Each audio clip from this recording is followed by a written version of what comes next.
when you just kind of look at some of the issues that we have talked about in earlier weeks and then look at yesterday. So one penalty, 5 yards. Derek Carr for the first time did not get sacked, and that had been progressing really in the right direction. Second week in a row, 50% on third down, 7 of 14 yesterday.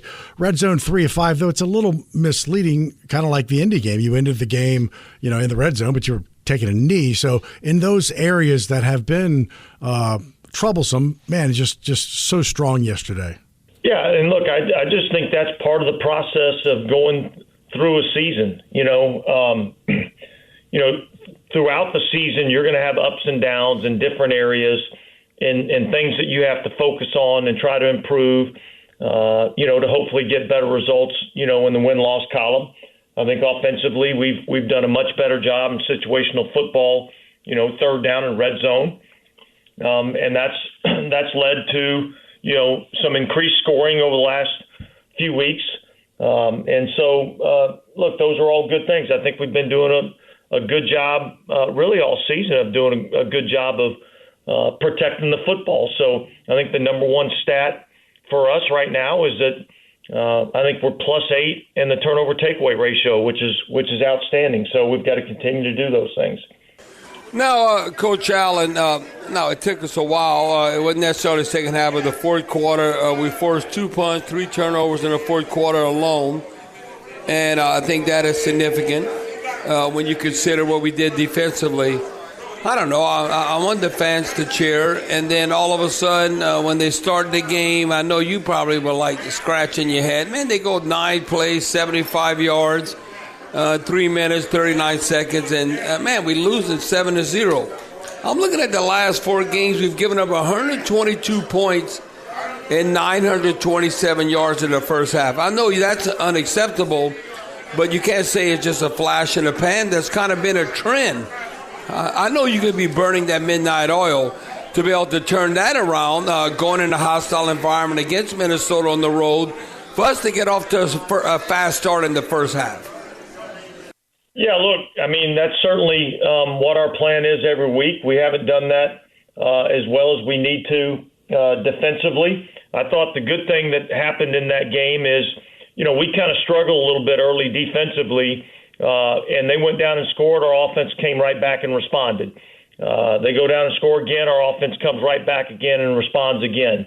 And then in the second half, we kind of struggled a little bit offensively to continue with the consistency, and yet our defense stepped up and created the takeaways and made the stops that we needed to make. And so, look, we're never going to apologize for winning.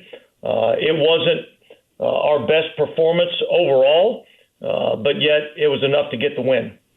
Coach Allen, what I'm impressed with, because that was not the case last year. And you talk about that turnover margin, but right now we're leading the NFL with 12 interceptions. That does not happen by accident. And then I look at this, how you affect the opposing quarterback. Now, the Baltimore Ravens have been playing at a high level. We were right behind them, number 2 in the National Football League, only giving up a QB rating of 73.2. Well, the Bears overall only had a 65.3. So I think that's imperative that continues. Opponent passer rating, because that means the quarterback is not comfortable. But the one area we were outstanding, and I know that this probably got to you, the Cleveland Browns, I think, are outstanding defensively. We were number 2 in the NFL on third down defense at 32.5, but they were able to get 50% conversion. And a lot of times, to me, it would be like, who in the hell's covering the flat? I mean, I'm an old man. I could throw that pass. Come on. I mean, Coach Allen, that to me had to be frustrating to you when you see, that we contain, I know we got to stop the run. They're doing a bootleg, and all of a sudden, the flat's wide open.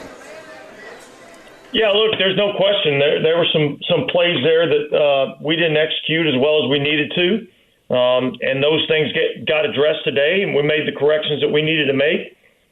Third down's been an area that we've been, pretty good defensively. We weren't as good as we needed to be yesterday. Obviously, we needed to force a few more third and longs. I think we were able to do that a little bit later in the game and were able to get off the field a few more times later in the game. So, look, again, just like every game, you're going to go in, you're going to say there's some things we did well, there's some things that we didn't do well. You're going to make corrections that you need to make. Hopefully you learn from those things and you get better at it. Coach, special teams-wise, Lou Headley's had 9 of in the last 3 games inside the 20. Groupie started out, 11 of 12, missed 4 field goals in his last 4 games. I well remember 2021 when, you go down that path with a kicker and make changes, and you ended up with 4, right? The team did. I mean, I guess just give us your assessment of Blake and, kind of where he is from a confidence standpoint and where you are from a confidence standpoint. Yeah, look, I think all of us are still confident in Blake Groupie. I mean, he was outstanding, throughout training camp. He was good to start the season. He's been a little bit inconsistent as of late. And yet, I can go through countless examples of young rookie kickers that have had some struggles early.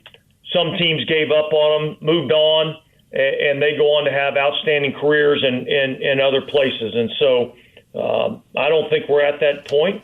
But, look, Blake's he's a grown man. He knows he's got to kick the ball through the uprights, and we have the confidence that he'll be able to do that.